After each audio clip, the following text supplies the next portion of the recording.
peace is here forevermore.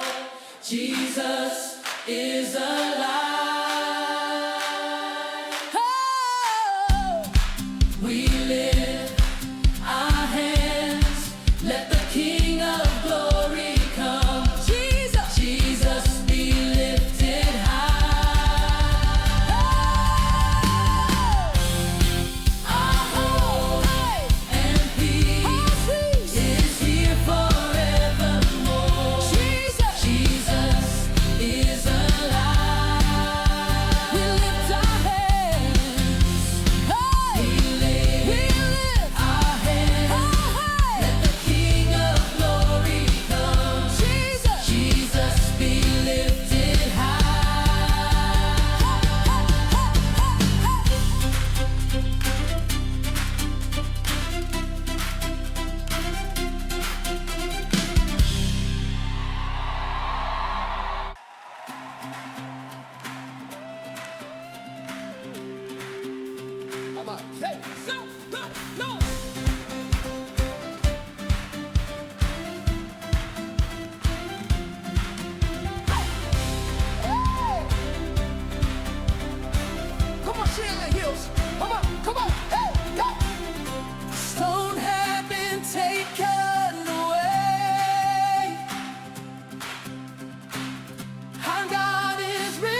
Baka kasi nawawalan tayo ng excitement kay Lord.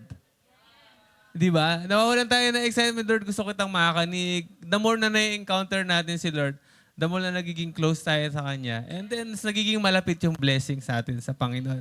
Ang problema kasi sa atin, nagdi-desire tayo ng blessing kay Lord, pero ayaw nating lumapit sa Kanya.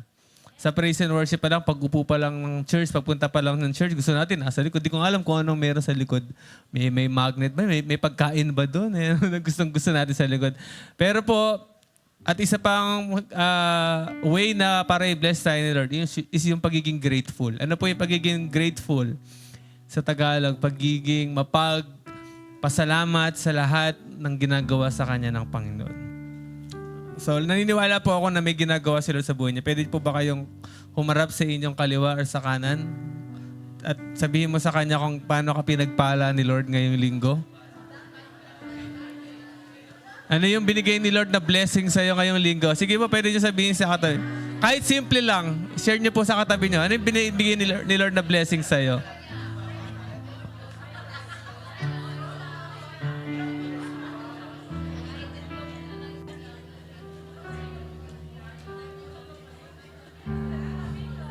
Bakit may naririnig akong name? Nag-gichismisa na pala.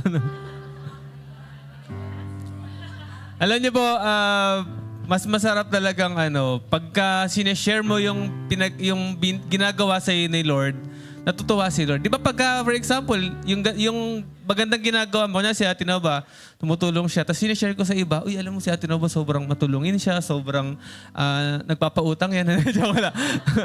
Nagbibigay siya ng ganito, ganyan-ganyan. Nakakatawa yung kay Ate Nova kasi nalalaman ng ibang tao na may maganda siyang ginagawa. Ganon din sa Panginoon kapag sineshare natin sa iba yung ginagawa ng Panginoon sa atin. Natutuwa ang Panginoon. Kaya kapag magte-testimony, may nagpapa-testimony, dapat nauna tayo. Dapat gusto nating ipagmalaki yung ginawa ng Panginoon. At naniniwala ako na kahit sa tingin nyo na parang imposible na akong i-bless ni Lord, pero wala pong imposible sa Panginoon. Amen po ba? Naniniwala po ba tayong walang imposible? Nakalagay naman sa Bible yun, walang imposible. Sabi sa sambang version yung, meron bang mahirap sa Diyos? May kantang ganun walang mahirap sa Diyos. So, wala pong hindi kayang gawin si Lord. Kaya niyang gawin lahat. Sabi mo sa katabi mo, kaya kang i-bless ni Lord. Maging masunurin ka lang. Maging masunurin ka lang. Kaya-kaya ka niyang pagpalain sa lahat ng aspeto. Ang blessing po ay hindi lang pera, pero lahat ng parte ng buhay natin ay kayang i-bless ng Panginoon. Kaya po patuloy nating purihin si Lord at talagang i-declare natin na wala pong imposible sa Kanya. Amen po ba? Amen. Sige po tayo magpuri. Amen. Thank you, Lord. Hallelujah, Lord. Siyempre, walang imposible sa ating Panginoon. Yung ngiti pa lang ng katabi mo, pwede po bang tingnan nyo yung ngiti ng katabi nyo? May problema yan. Iniisip niyan yung baon ng anak niya bukas. Pero nandito siya. Hallelujah, Lord. Hallelujah, Jesus. Patuloy po namin i-declare, Panginoon, kung gaano kakabuti, oh God, sa aming buhay. Hallelujah, Lord. Sige po, sabay-sabay nating awitin sa Panginoon.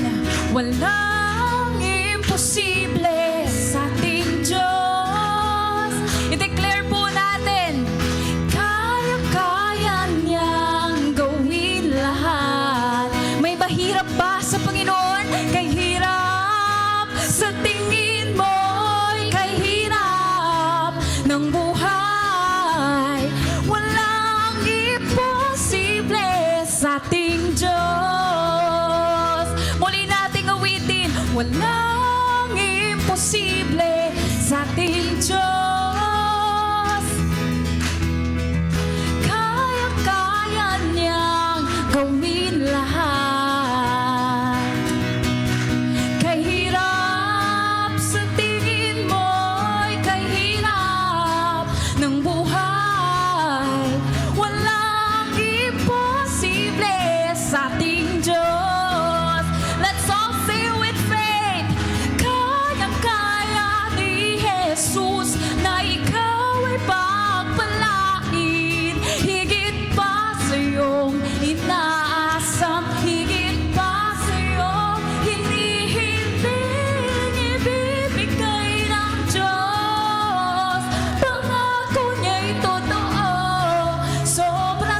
sobrang pagpapalay, tanggapin na. Sige po, let's all sing. Walang imposible sa ating Diyos. Kaya-kaya niyang gawin lahat. Walang mahirap sa'yo, Panginoon. Kay hirap sa tingin mo, kay hirap ng buhay.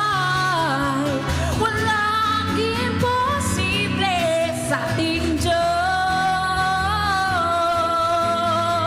Kaya-kaya ni Jesus na ikaw ay pagpalain. Higit pa sa iyong inaasam, higit pa sa iyong hinihiling, ibibigay ng Diyos.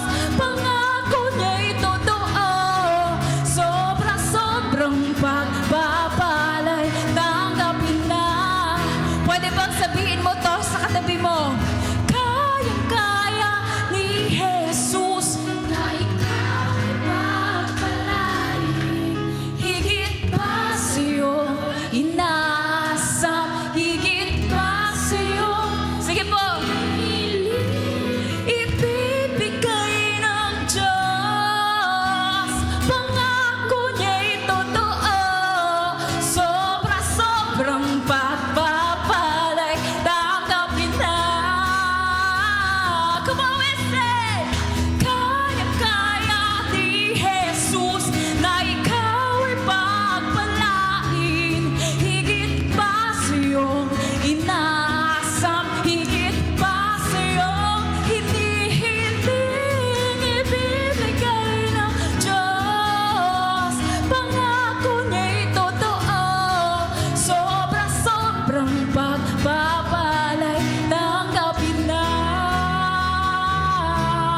Sobra-sobrang pagpapalay, tanggapin na. Sobra-sobrang pagpapalay, tanggapin na.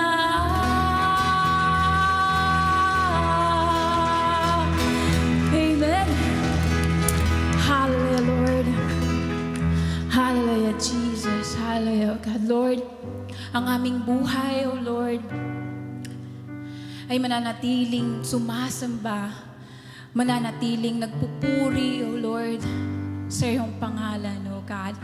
Hindi kami magsasawa, hindi kami titigil na papurihan ka, na sambahin ka, Panginoon. Hallelujah, Lord. Hallelujah, Jesus.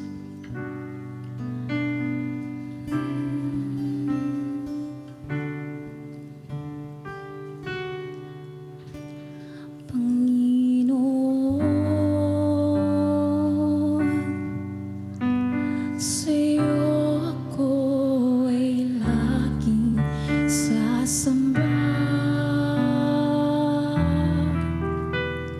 Papupurihan ka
po, Panginoon.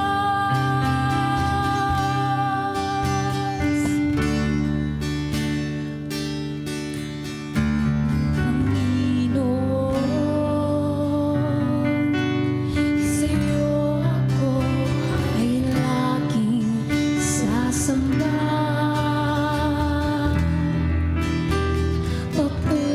Papupurihan ka, puso at isipan, buong lakas at buhay, aking Minsan pa po sabihin natin, Panginoon, sa'yo, Diyos. sa iyo kami ay laging sasamba.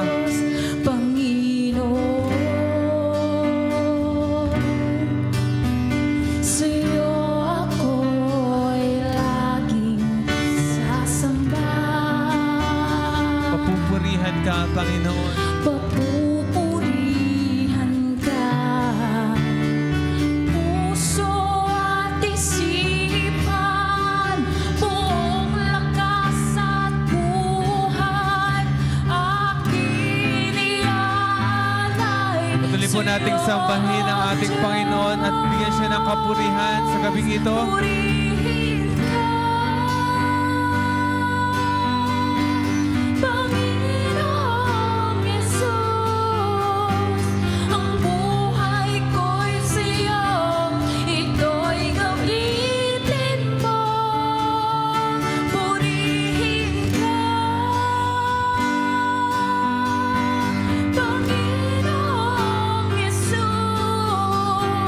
Sa habang panahon, ako ay sasamba.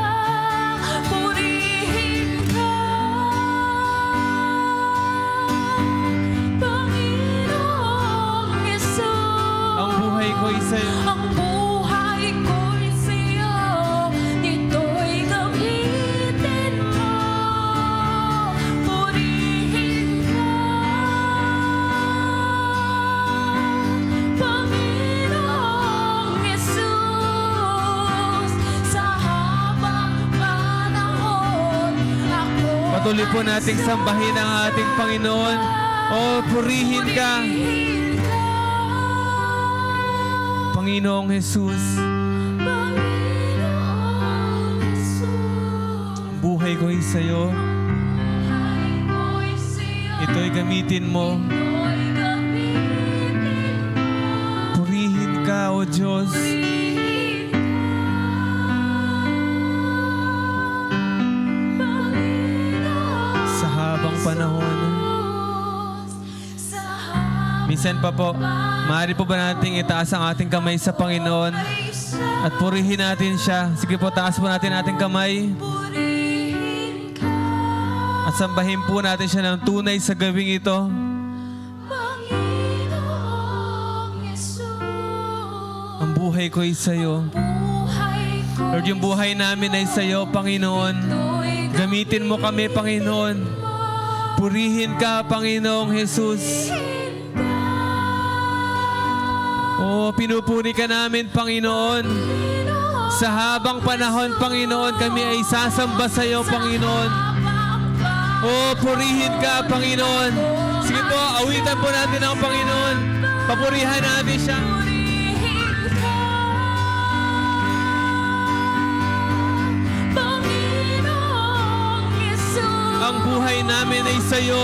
Buhay ko'y sa'yo, ito'y gamitin mo. Purihin ka, Panginoong Yesus. Minsan pa po, sa huling pagkakataon, purihin ka, Panginoon. Purihin ka, Panginoon. Purihin ka,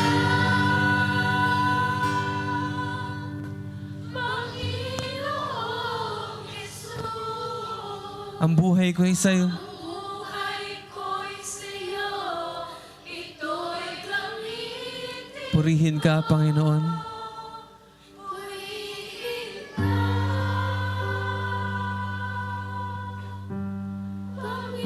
Panginoong Yesus. Sa habang panahon, Sa habang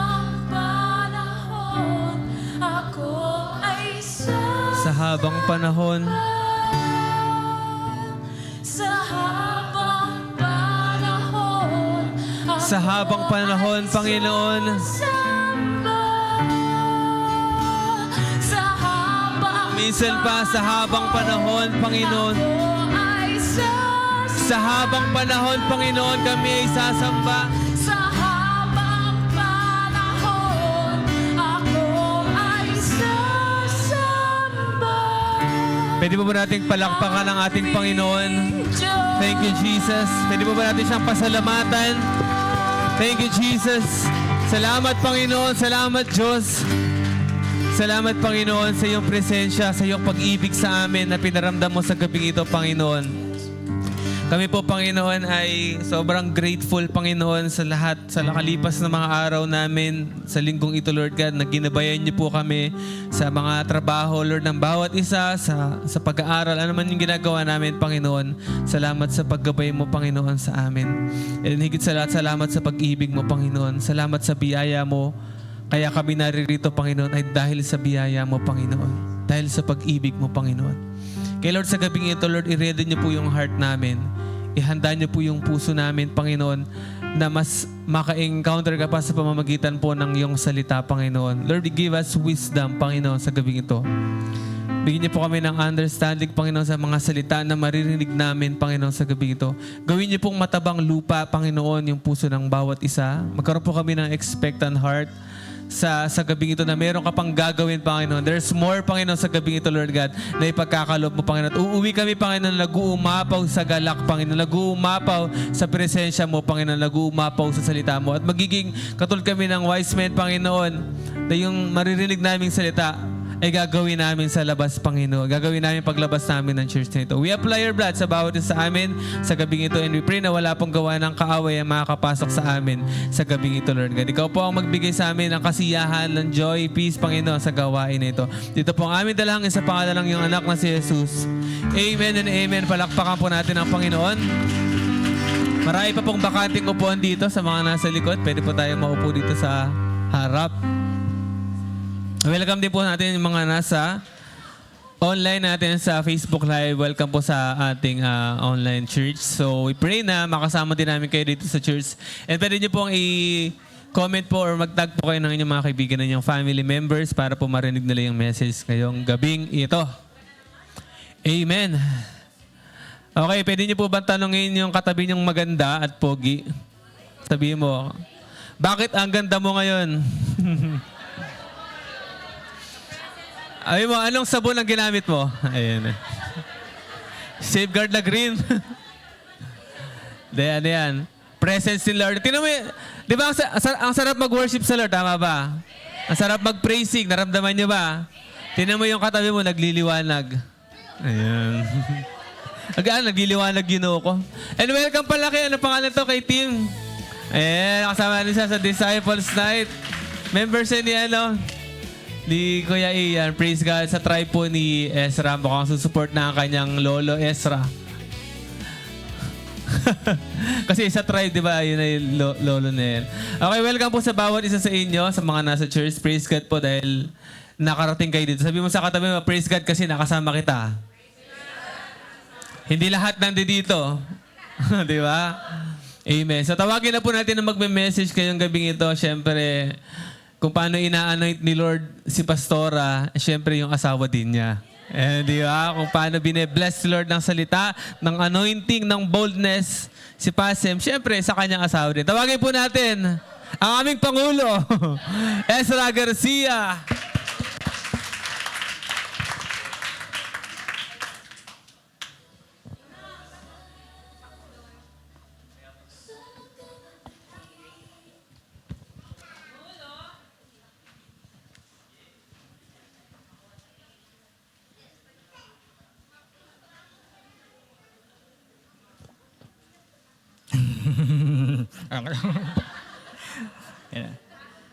Gandang gabi sa bawat isa sa atin at ako nga pala magtuturo ngayon.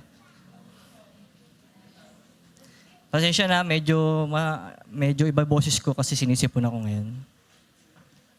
Sa akin agad sinubok yung topic natin. Mamaya malalaman niyo kung bakit. So, ngayon, ano yung series natin na ating tinuturo ngayon? The Lord is my shepherd. Tapos na tayo ngayon doon ngayong linggo. At tadako na po tayo sa bago nating series. So, ang bago nating series ngayon, umpisahan na natin. Sige, bago tayo magsimula, tayo muna pumikit, manalangin. Yan. Panginoon, salamat nga po, Ama, sa oras na to. Salamat sa gabing ito, Lord God, na umatin ang bawat isa, Lord God. Tunay nga, Ama, na hawakan nyo nga po, Lord God, yung puso nila, Lord God. Tunay nga, Ama, na help us gamitin nyo ko, Ama. Mag-reveal ka sa akin, Lord God, kung ano yung mga gusto mong i-message, O Lord God. Patuloy nga, Ama, na ma-receive nila ito, Lord God.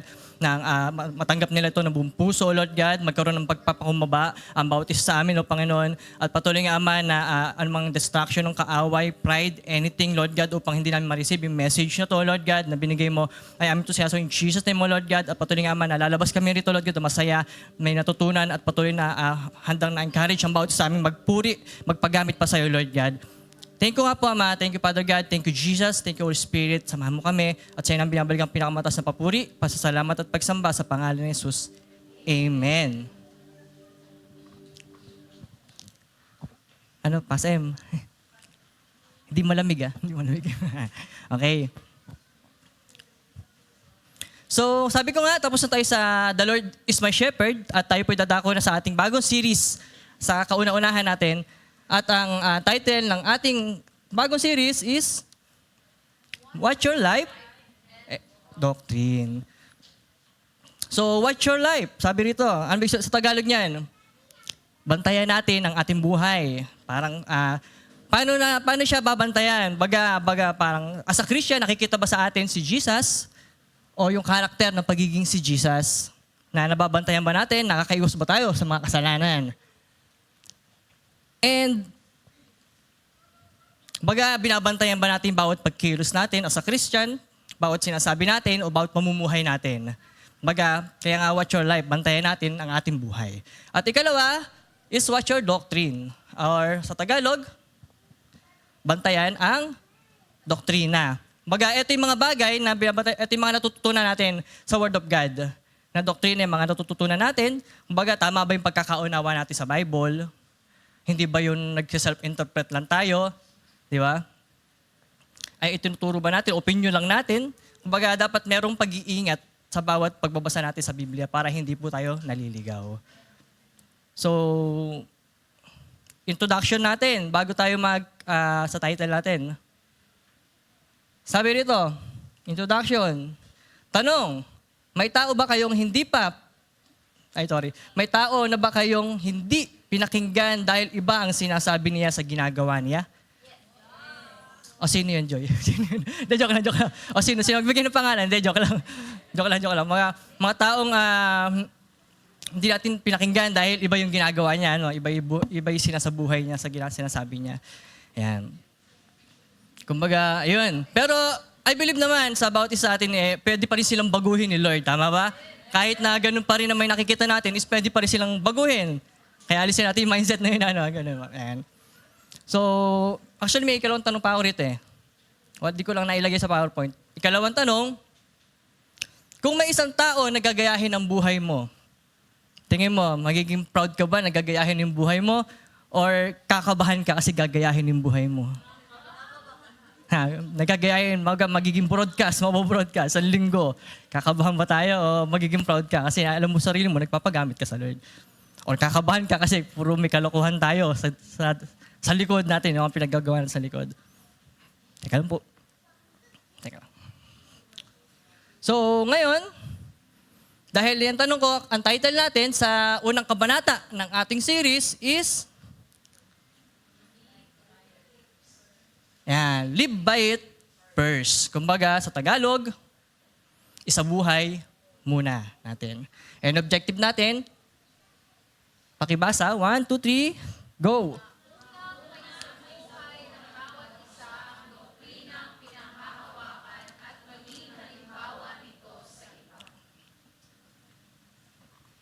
Malinaw na may objective natin na bawat itabuhay muna natin, bawat tinuturo natin o yung doktrinang pinangahawakan natin.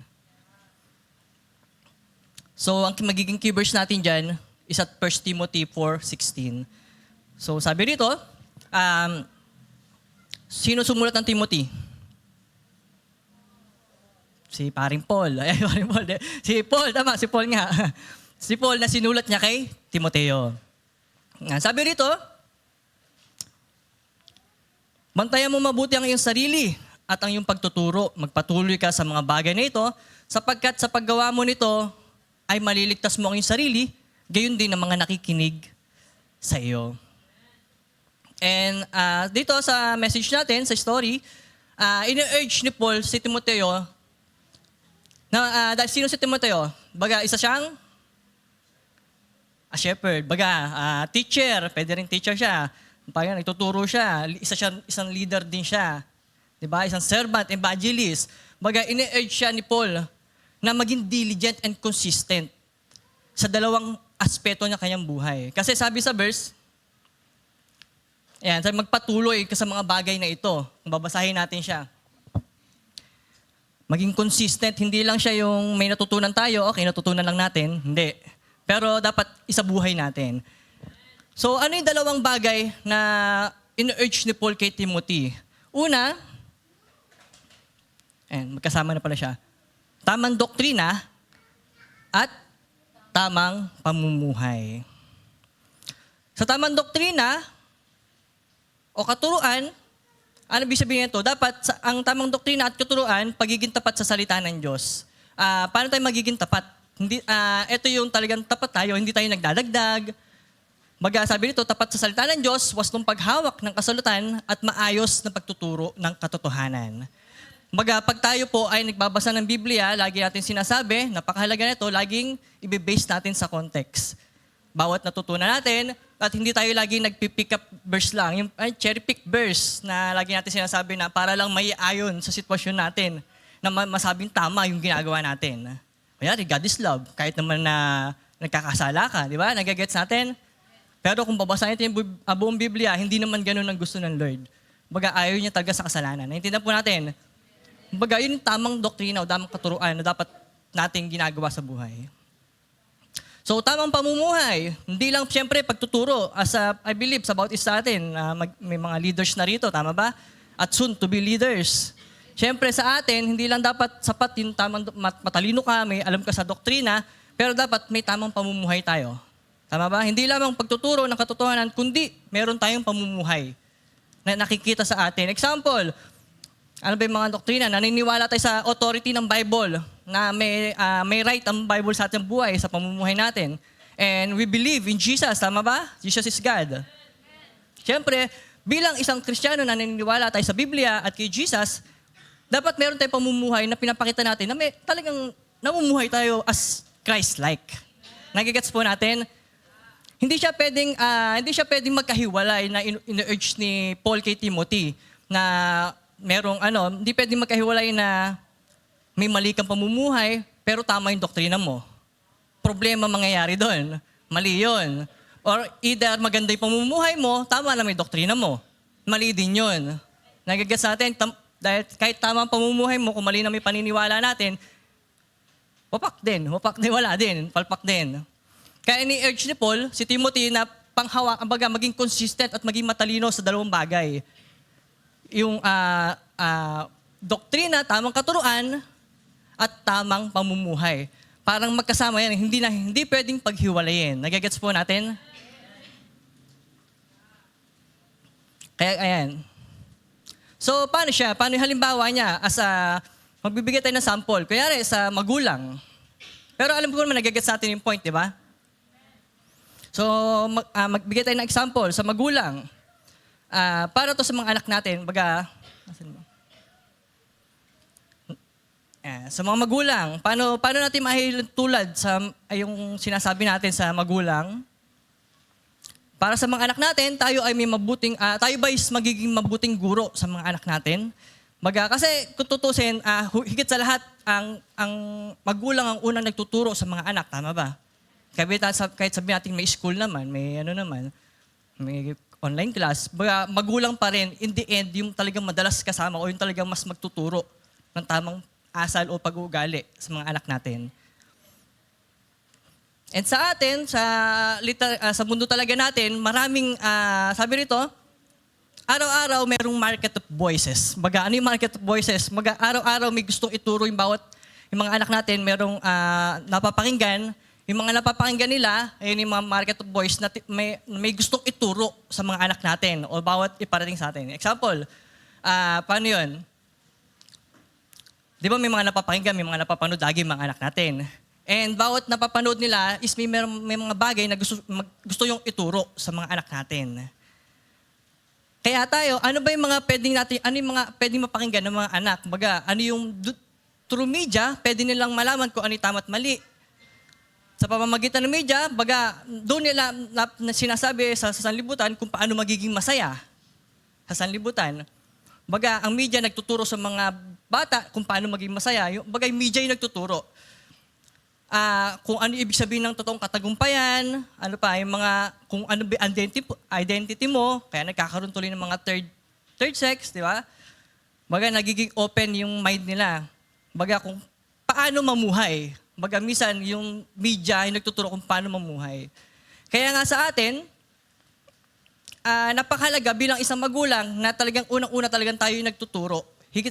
Nagtuturo sa mga anak natin kung paano ay papakilala natin kung sino si Jesus. Umpisa pa lang, bata pa lang, pinapakilala natin kay Jesus. Baga kahit sabihin natin wala pang isip, si Cain na nga, bata pa lang yan, pero ipinapakilala na namin agad si Jesus, kung sino ba si Jesus, ano ba yung tamang pamumuhay ng isang Kristiyano. Baga, madaling sabi, bilang isang magulang, is tinuturo na natin sa mga anak agad natin. Kaso ang problema, ito yung nagiging problema. Ayan, ito yung nagiging problema. Minsan, ang magulang, siya pa mismo, yung hindi gumagawa kung ano yung tinuturo natin sa mga anak natin. Di ba? Nagtuturo tayo sa mga anak natin na mag-devotion ka, anak. Anak, umating ka ng church. Anak, mag-pray ka lang sa Lord. Pero hindi naman nakikita ng mga anak natin sa buhay natin yung inuutos natin. Ayun, nakikita natin, baga tinuturoan natin ng tama, asal o pamumuhay, pero di naman isinasabuhay. Nagigets po natin?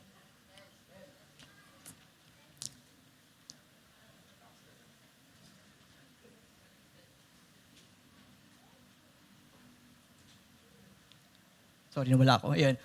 So, ano yung madalas na nakikita sa atin ng mga anak? Ito. Yan, hawak tayo yung mga nakikita. Madalas, kasi minsan sa church, hindi naman talaga nakikita natin ugali ng isang nanay. Tama ba? Mano tayo, syempre, lagi tayo nakangiti. Pero ang tunay na ugali ng isang tao or magulang is nakikita talaga sa bahay. Tama ba? Yan.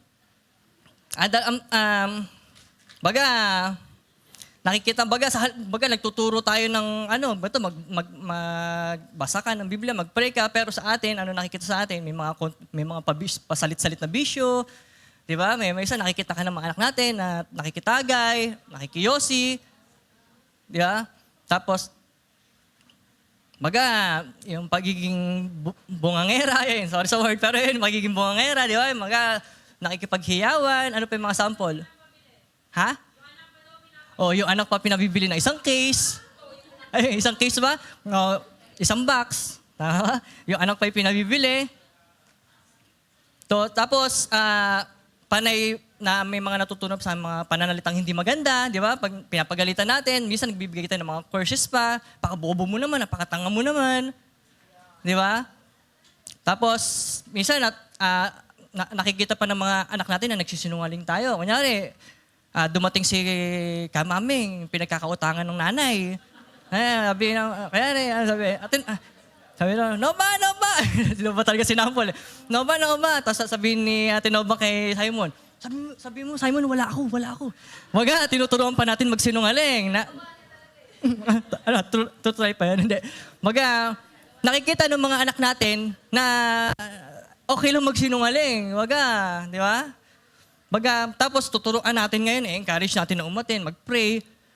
Tingin nyo, siseryosohin ng mga anak natin yung bawat sinasabi natin na yun. Di ba? Hindi.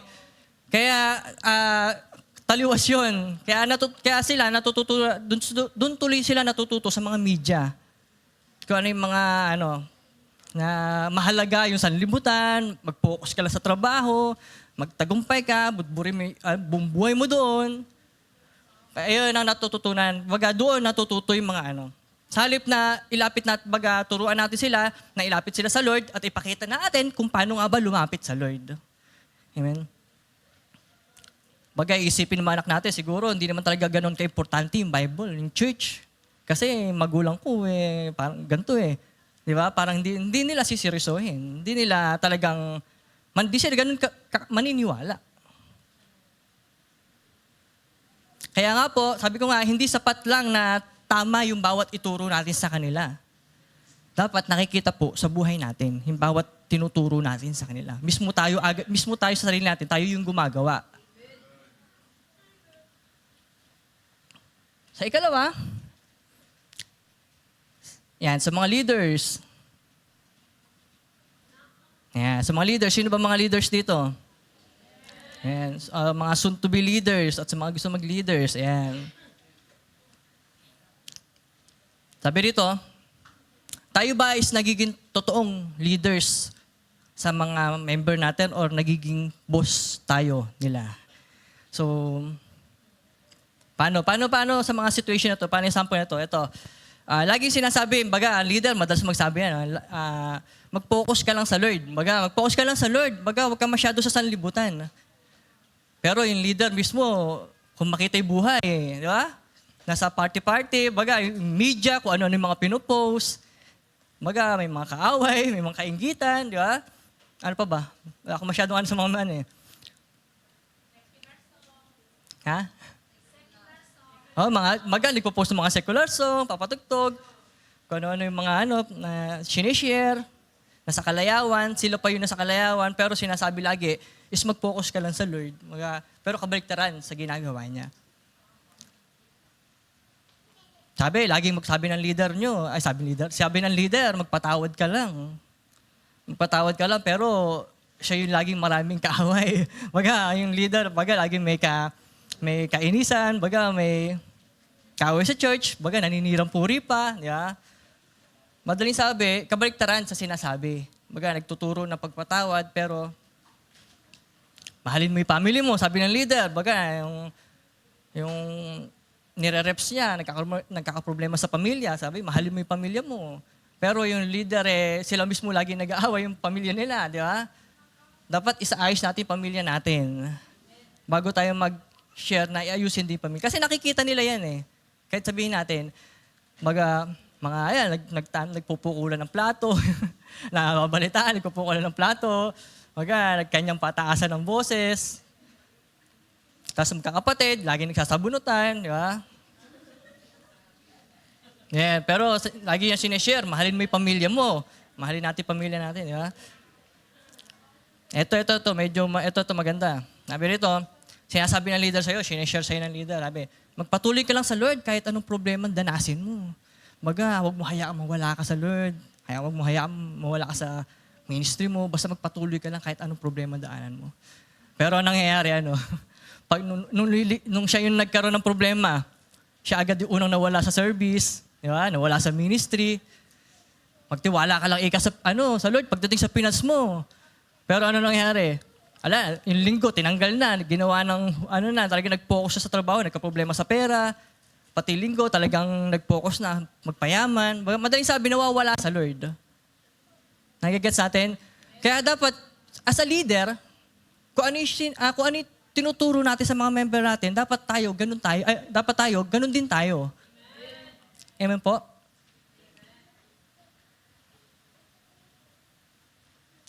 Pero kung gusto natin, puro utos lang tayo, nangyayari kasi, puro utos lang yung nangyayari.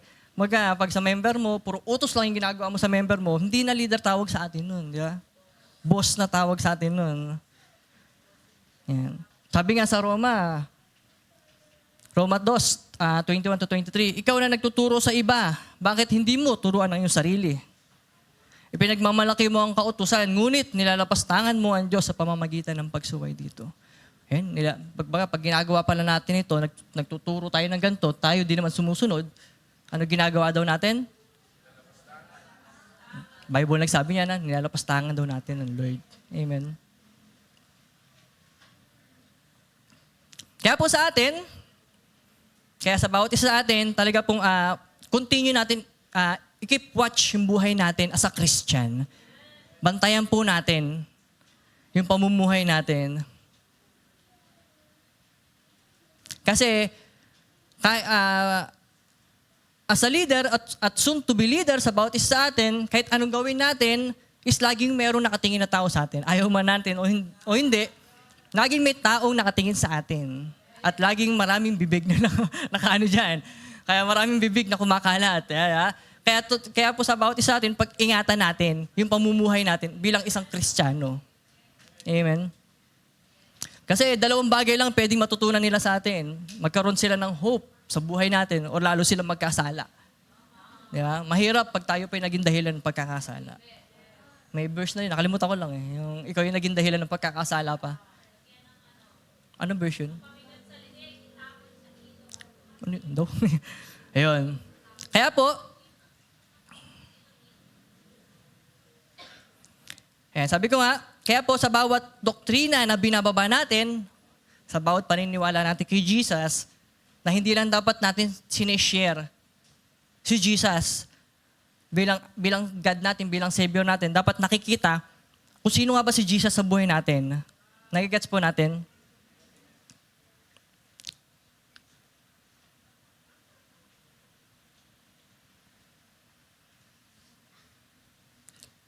Yan. Kaya malaking bagay kapag tinuturo natin. Sabi nga sa, 'di ba? Sabi ko nga sa 1 Timothy 4:16 na yung pinaka-key-verse natin, 'di ba? Maliligtas ka at maliligtas yung mga nakikinig sa iyo. Pero kung mali yung isa sa atin doon, wala yung isa sa dalawa is pwede ikapahamak ng nakikinig, mga nakikinig at tayo rin mismo. Dito makikita nila na kapag nasa tamang landas tayo, o makikita nila kapag nasa tamang landas yung sinusunod nila, nakikita nila yung kasi pag tayo sumusunod tayo sa Lord, nakikita ng tao, nakikita ng mga member natin nasa tamang landas sila, nasa tamang tao yung sinusunod nila. Kasi nakikita nila yung pamumuhay natin bilang isang tagapaglingkod ni Kristo. O nakikita yung image of God sa atin, image ni Christ sa buhay natin.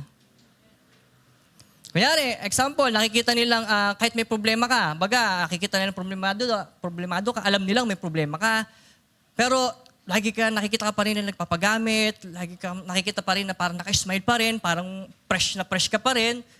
Parang si Pastora,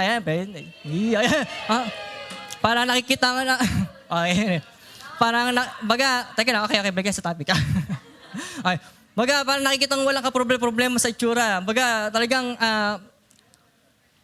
na doon pa rin yung ngiti, kahit pagod, physically, continue pa rin na nagpapagamit sa Lord kahit may problema.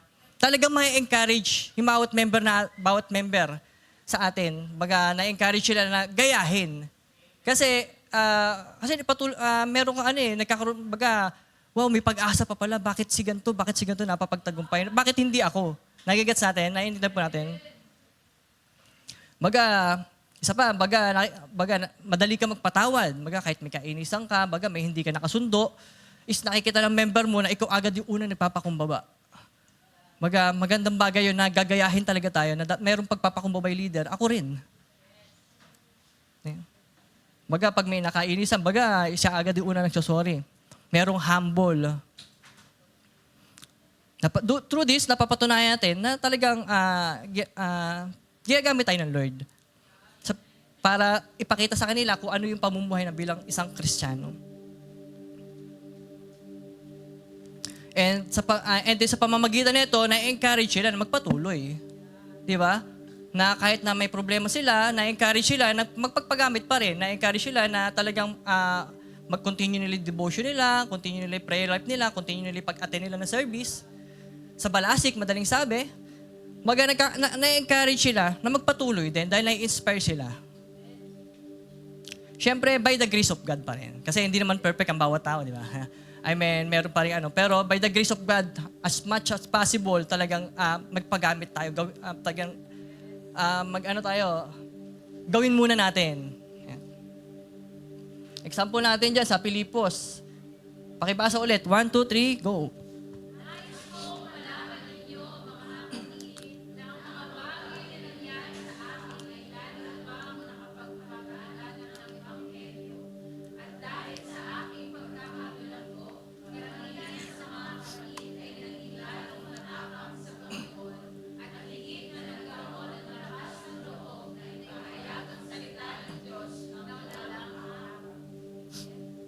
Amen. Ito si Paul na nagsulat sa mga taga-Pilipos na si Paul is nakakulong that time.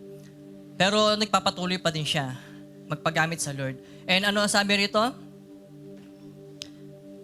At dahil sa aking pagkabilanggo, karamihan sa mga kapatid ay naging mas lalong matapang sa Panginoon. At higit na nagkaroon ng lakas sa loob na ipahayag ang salita ng Diyos na walang takot. Bagat sa pamamagitan na Paul, na-encourage yung ang mga kapatiran niya, mga mananampalataya, na magpagamit pa. Kahit si Paul, baga nakakulong pero nagpapagamit pa, bakit hindi tayo? Kaya parang, tara, game! Go tayo, hayo! Naiintindihan po natin? Baga, kaya sa atin, sa buhay natin, is dapat talaga makita natin yung tamang pamumuhay na tamang doktrina. Kasi hindi natin alam, may na-encourage tayo eh. Hindi natin alam, may mga tao na pala na-inspire sa ginagawa natin. At lalapit din sila sa Lord dahil kung ano yung ginagawa natin, gagayahin nila. Kaya sa application natin, syempre yung title natin. Application natin, live by it first. Sabi sa 1 Timothy 4:6, kung ang mga bagay na ito ay ipaalala mo sa mga kapatid mo, ay magiging mabuting ministro ka kay Kristo na napapakain sa mga salita ng pananampalataya at mabuting aral na iyong sinusunod. Hindi lang siya nagpapakain ng salita ng pananampalataya at ng mabuting aral. Pero, ano yung sinasabi? Ano yung ginagawa? Na iyong sinusunod din. Dalawa pa rin yan na magkasama dapat. Na nangangaral tayo, na sinusunod, pero sinusunod din natin kung ano yung pinapangaral natin. At syempre, dapat tayo yung manguna. Sabi ko nga, as a leader, ang tunay na leader, siya yung nangunguna. Yung boss, utos lang yan, tama ba? Pero kapag ang isang tunay na leader, siya yung nangunguna, baga siya yung nag-i-instruct, go, pasok tara. Baga siya yung nauuna, na-imagine natin. At ikalawa, is led by example. 1 Timothy 4:12, sabi nito, maging halimbawa ka sa mananampalataya, sa pananalita, sa pamumuhay, at sa pag-ibig, sa pananampalataya, at sa kalinisan. Baga maging example tayo, maging halimbawa tayo bilang isang tunay na mananampalataya ng Diyos. Kung ano yung ginagawa ni Kristo, at sa conclusion natin, siyempre, si Jesus, hindi lamang siya yung naging salita ng Diyos. Higit sa lahat, na nabasa natin sa Bible, di ba? He is the Word of God, di ba? Sabi nga. Pero anong ginawa niya? Isinabuhay niya rin to. Kaya sa baga, hindi lang siya nag-serve bilang kung ano yung gustong pasabi ng Diyos sa atin, pero isinabuhay niya kung paano yung pamumuhay ng isang mananampalataya. Kaya nga sa atin, sa buhay natin, kung hahayaan natin siya maghari sa ating buhay, hindi lamang tayo magiging mahusay ng mga ngaral ng mabuting balita, magiging mabuti rin tayong patotoo sa iba. Kaya napakahalaga po sa bawat isang Kristiyano na hindi lang tayo magaling magsalita. Kahit ang kaaway, marunong, may karunungan yan, ang demonyo. Baga, may alam sa Biblia, marunong yan. Pero ang tanong, may pamumuhay ba? Wala. Kaya dapat may karunungan ka na mula sa Diyos at may patotoo tayo na ginagawa natin yung karunungan na binigay sa atin ng Diyos. Amen po ba? So, yun po. God bless.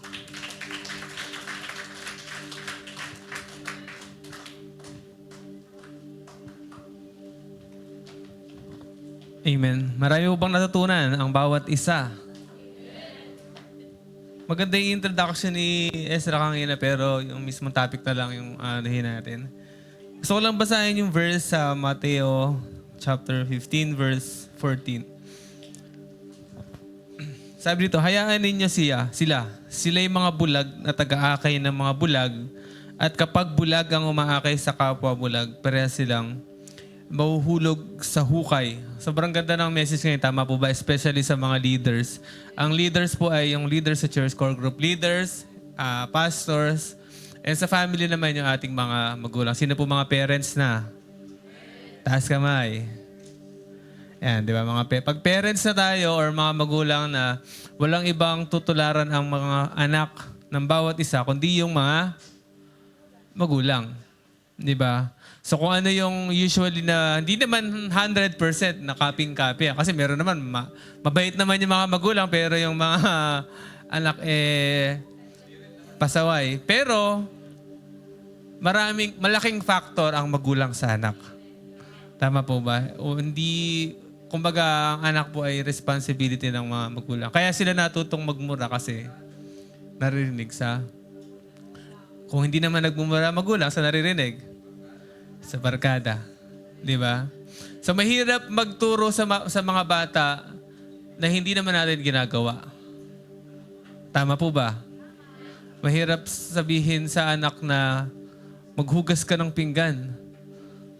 Pero yung magulang hindi naghugas ng pinggan. Kaya nila nasasabi yun kasi sila yung mga naghugas talaga ng pinggan nung maliliit pa tayo, nung mga baby pa tayo. Kaya sila nakakapag-utos kasi ginawa nila yun. Diba? So ganun bilang isang leader din ganun din. Kapag hindi mo naman ginagawa yung bagay na inuutos natin, ano nangyayari doon? Hindi tayo nagiging effective. Nung natuturo si Ezra, natutunan ko talaga na ang pagli-lead or pagiging leader ay pagpapakita or pangunguna. Ikaw muna yung gagawa. 'Di ba? Parang kaya mo sila nililid, kaya tayo isang leader, ikaw yung nasa harap, tapos sila yung nasa likod. Pag kailangang may bangin, kailangang may tumalong una, siyempre yung leader yung unang tatalon para masundan siya ng mga members niya. Ang isang hindi leader, sabihin niya, mauna ka. Di ba? Malayo-layo yan, baka hindi kayanin ng tuhod ko. Di ba? Ang leader, siya talaga yung nauunang gumawa. Nagtuturo tayo na mag-devotion sa mga members natin, pero tayo kulang-kulang devotion natin. Diba? Si Pastor M po ay nagtuturo ng... alam niyo po si Pastor M, pag nagpa-primary meeting kami, sobrang tiklop kami lahat kasi kulang yung devotion niya ng isa. Ayan. Anong gagawin no, para next week makompleto mo yung isa? Di parang kung isipin mo, yung isa na yun, parang... simple lang naman, isa lang naman, nakatulog lang naman ako. Di ba? Pero gusto ni Pas makompleto. Bakit siya may boldness sabihin sa amin yun? Kasi siya, kinokompleto niya. Pag nakita niya, anong oras yung sinesend ni Pas minsan na, week to prayer done? Anong oras? 3, 4. Di ba? Mahirap, hindi niya maituturo sa amin na gawan niyo ng paraan kung hindi niya ginagawa ng paraan. 'Di ba? Hindi mahirap talagang kumbaga sobrang kapag sinabi mo or binababa mo sa leader mo, nagawa mo na dapat 'yun. Mahirap magturo ng hindi mo naman ginagawa. 'Di ba? Hindi man natin nakikita pero spiritually dumadalo yun.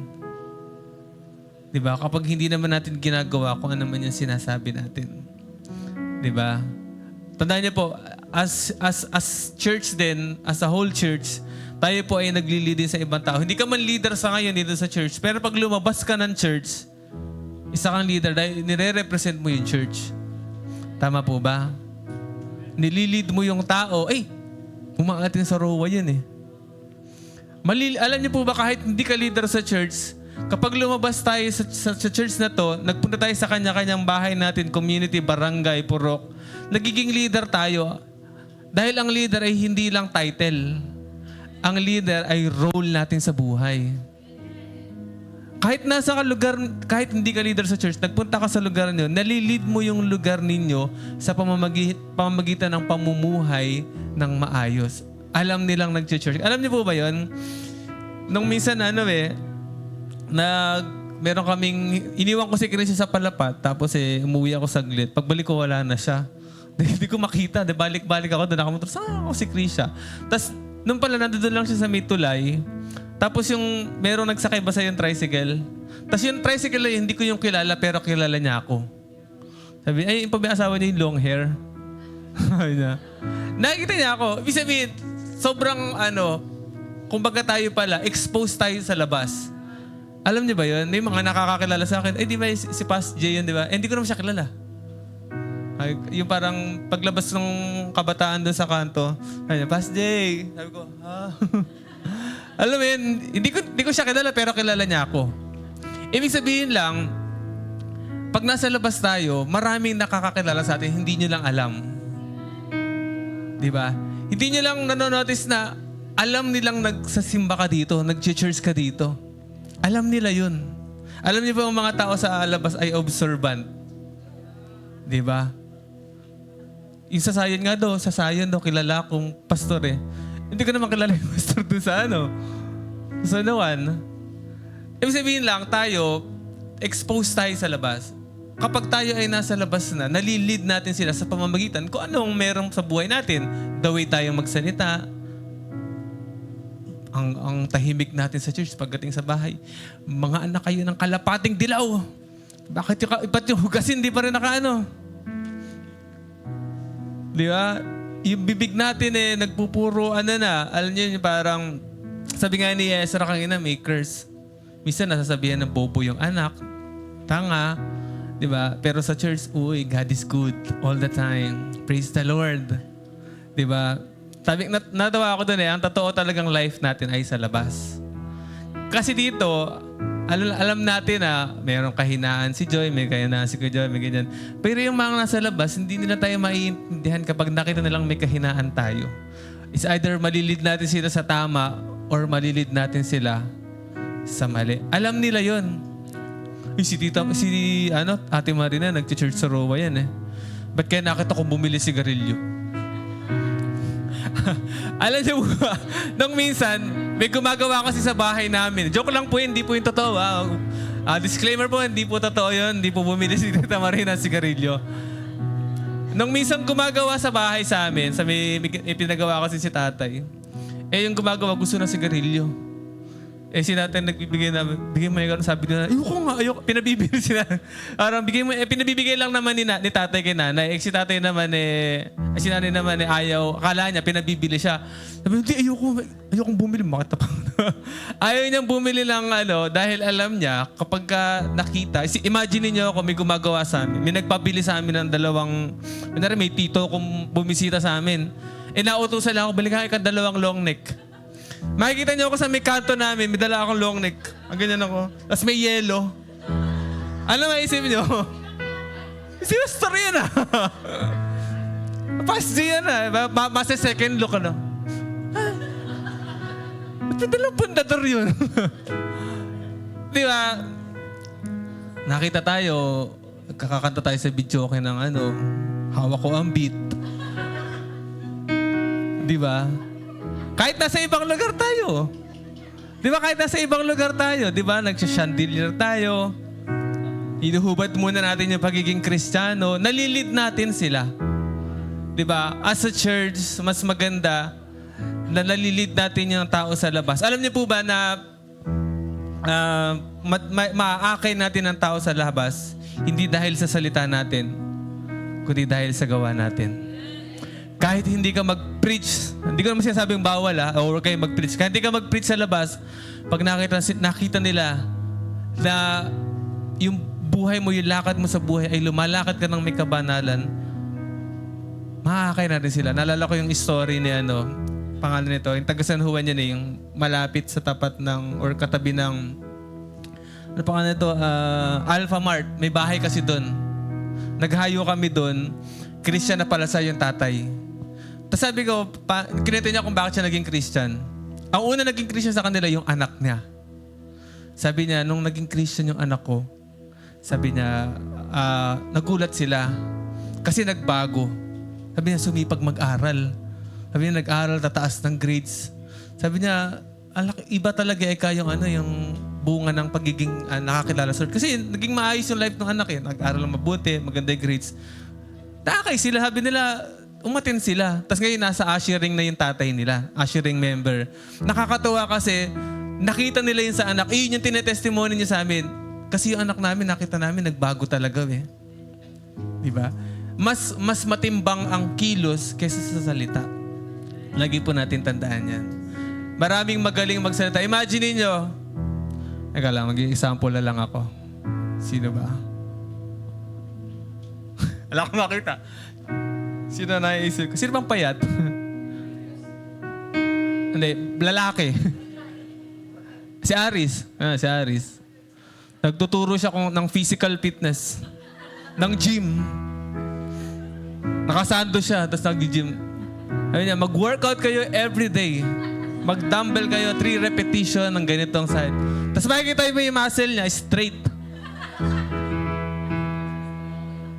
Mula balikat hanggang kamay, straight, size. Di ba? Merong physical ang tawag dito, yung nagtuturo ng physical sa health, about sa health, mga ganyan. Yung, alam mo, yung instructor ng mga exercise every day, nakaganon pa lang, hingal na hingal niya. Ikaw naman, di ba? Nagtuturo siya ng physical pero hindi inihingal siya. So, parang magugulat. Totoo bang physical instructor ka? Ganon siya. Mas matimbang lagi ang ginagawa natin kaysa sa sinasabi natin. Sa mga parents, ganun din. Mas matimbang yung kilos natin kaysa sa sinasabi natin. Minsan, masyado nating binabanatan sa salita. Pero hindi pala. Meron pala silang nakikita sa atin na hindi natin nagagawa, na may hinahanap sila. Di ba ganun? So, naglilid tayo. Tandaan niyo po, every salita, every kilos mo, every decision mo, naglilid ka ng tao. Naglilid tayo ng tao sa labas. Sa trabaho, nalilid mo sila kung paano ka magsalita, kung paano ka kumilos. Isipin na ganyan bang kumilos yung Kristiyano? Ganyan bang umasal yung Kristiyano? Diba? Nalilid natin sila sa kahit na anong paraan kapag lumabas tayo. Dapat po ang isang Kristiyano, paglabas natin ng church kapag nasa family na tayo, kung paano tayo nagsasalita sa church, ganon din tayo sa bahay. Amen po ba? Sabi mo sa katabi mo, oy, huwag na masyadong matalim ang salita mo sa bahay.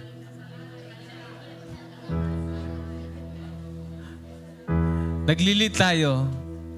And syempre, bilang mga leader naman, sa mga leader sa church naman, sa ating leader sa church, dapat talaga ginagawa natin kung ano yung dapat nating gawin. Amen po ba?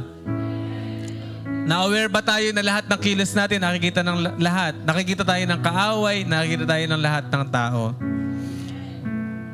And syempre, gusto natin maging mabuting example sa labas. Amen po ba? Sige po, tayo lahat ay tumayo. Baka mamaya, tinetesting kayo sa tindahan. Sinobrahan talaga yung sukli. Ikaw naman, nakita mo, sobra. Uuwi ko na to. Tinetesting ka pala nung nasa tindahan. Oy, wait lang. Sobra yung sinukli sa'yo. Di ba, nakakahiya pa. Di ba? So, lahat ng moments sa life natin, lagi nating isipin na maglilid tayo. Nililid natin yung tao sa lahat ng nakakasalamuhan natin, sa lahat ng parte ng buhay natin. Mamaya, paglabas natin, makikilid talaga tayo ng tao. For example, may nakita kang kalat. Nara si ate na ba, may nakita siyang kalat. Pag pinulot niya yun at may nakakita sa kanya, ay ayaw niya ng may kalat. Nakaka-inspire na meron siyang pinulot na nililinis siya. So ngayon, ikaw, makikita mo din sa church, pag may nakita kang kalat, pupulutin mo din yan kasi may nakita kang gumagawa nung una eh. Tama ba? Nagiging example tayo sa lahat ng kinikilos natin. Ako alam niyo po, inis ako sa kapag merong, may nasa harap na motor namin or tricycle, biglang may lilipad na na basura. Baka naman meron sa inyong ganun Kapag labas natin ng church natin sa tricycle, umiinom ka ng milk tea, tapos na ginanon mo na lang sa kalsada, hindi tayo namumuhay bilang isang example. Okay pa natin ugaliin sa labas. Nakapaglabas natin, biglang tatapon-tapon yung kung saan-saan ang basura. Tanong ngayon may katabi mo, nagtatapon ka ng basura sa labas? Sa kalsada?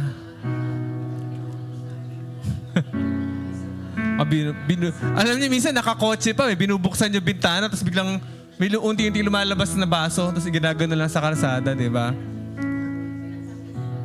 So lahat ng kilos natin, sa trabaho natin, sa school natin, baka nakikipagkopya, may kodigo ka ba dyan? Di ba? Baka yung merong dayaan sa trabaho, nakikidaya pa tayo. Uy, i-time in mo ko ng maaga, na-late ako Di ba? I-doktorin mo na yan ako. Nagiging example tayo sa labas. Ano man ang ginagawa natin. Lagi niyo pong isipin yun. ano man ang sabihin mo, nagli-lead ka sa lahat ng tao. At kahit na anong sabihin mong mabuti sa ibang tao, kung hindi yun nakikita sa atin, hindi yun tatalab sa kanila. Amen po ba? So kung holy tayo dito sa church, dapat holy tayo sa labas. Amen po ba? So, meron lang ako gustong ipa-worship saglit sa yung Purify My Heart. Sabi kasi doon sa chorus, I choose to be holy. Lagi nating piliin yun. Kasi ang gusto natin na i-lead ang tao ay dun sa holy life. Merong holiness, di ba? Yun ang gusto natin ma-lead yung tao sa labas, yung family natin, mga kaibigan natin, classmate natin, and sa church. Gusto natin silang ma-lead sa holiness. Wala naman tayo ibang nililid. Di naman natin sila nililid sa ganito, sa ganyan, sa ganyan. Gusto natin silang makalakat ng may kabanalan dahil gusto natin silang makarating sa langit. Kasi without holiness, no one will see the Lord. Walang makakita sa Panginoon without holiness. Kaya gusto nating ma-lead sila sa holiness, sa holy life. Gusto natin na tayo mismo ay mauna. Kasi po, hindi aksidente na ikaw yung una nakakilala sa family ninyo. Tandaan niyo po yung maigi. Hindi aksidente na ikaw yung nakakilala sa pamilya ninyo. Ikaw yung unang naging Christian. Hindi aksidente yun. Ikaw yung gusto ni Lord mag-lead sa kanila sa buhay na may kabanalan. Sige po, awitin po natin ito, Purify My Heart.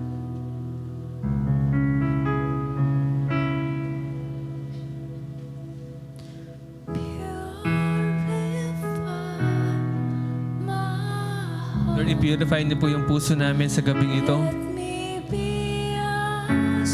And precious silver. And precious silver, purify my heart. Let me be as gold, pure gold. Refiner's fire. Refiner's fire. Lord, ito po yung maging desire ng heart namin, Panginoon. My heart Is yung maging holy, Panginoon. desire Is to be holy. is to be holy, set apart for you, Lord. Sige po, bago po natin pagpatuloy yung worship natin, hingi po na po tayo ng tawad sa Panginoon. Sige po, lahat ng naisip mo kung may mga times na nakapagsalita ka na hindi maganda, na may kilos ka na hindi naging magandang example sa ibang tao, ihingi po natin ang tawad dito sa Panginoon sa oras na ito. Sige po, kung meron man tayong mga decision na hindi nakalugod sa Panginoon, yung mga ugali, gawin natin na hindi nakakalugod sa Panginoon at hindi nagiging magandang example sa iba, humingi po tayo ng tawad sa Panginoon sa oras na ito. Sige po, hingi natin ng tawad lahat yan. Lord, linisin kami ng banal mong dugo, Panginoon. Linisin niyo kami, Panginoon, sa lahat ng pagkukulang namin, Panginoon. Lord, kung meron man kaming salita, o nasabi, o naggawa, o mga naramdaman na hindi mo gusto, Lord, patawarin niyo po kami at linisin niyo po kami ng iyong banal na dugo sa oras na ito. At gawin niyo po kaming banal, Panginoon. At sa pag-awit po namin ng awit na ito, Panginoon, dalangin namin na maging yung heart namin, Panginoon, mag-desire ng holiness, Panginoon. In Jesus' name. Sige po, awitin natin. Refiner's fire.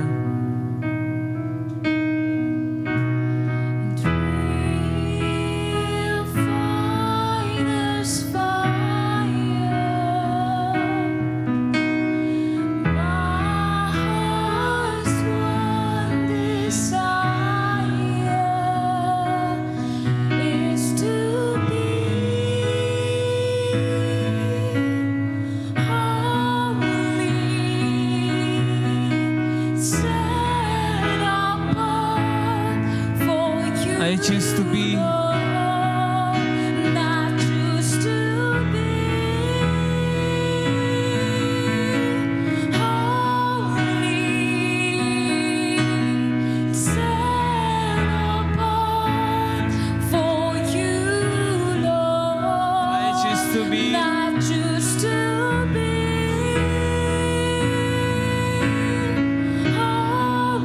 gawin nating prayer yung awit na ito ng pagsamba. Lord, I choose to be holy.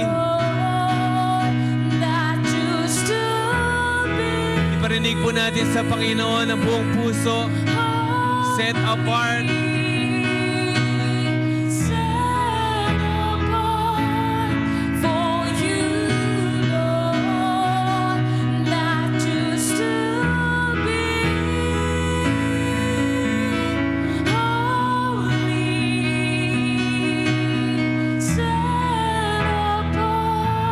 Sige po, awitin natin sa Panginoon. I choose to be holy.